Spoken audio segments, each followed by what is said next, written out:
په افغانستان کې د نجونو زده کړو په اړه د اسلامي امارت د واکمنۍ تازه اعلان.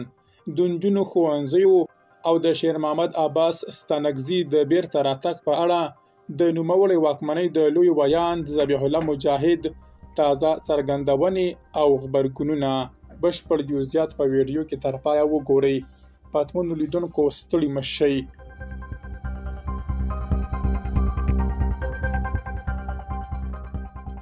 د اسلامي امارت د واکمنۍ لوی ویاند له بي بي سي سره په تازه مرکه کې ویلي چې د دوی د واکمنۍ د بهرنۍ چارو سیاسي مرستیال شیر محمد عباس ستانکزی له تیرو 5 میاشتو راهیسې په رخصتۍ کې دی او لا هیواد ته نه دی ستون شوی.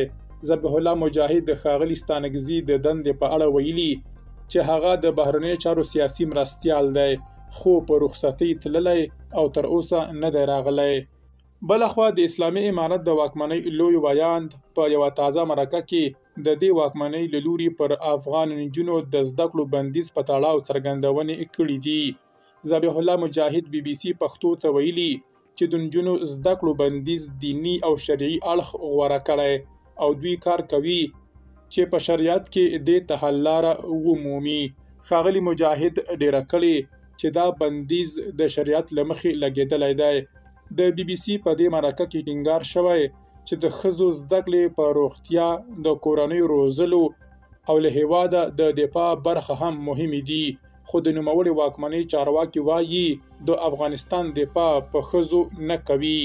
دغو چارواکو له نږدې 4 کلونو راهیسې د افغان نجونو پر مخ ښوونځي او پوهنتونونه تړلي. دا له هغې ژمنې سره په ټکر کې ده چې یادې واکمنۍ د دوحې په تړون کې له افغانانو او نړیوالو سره کړې ده.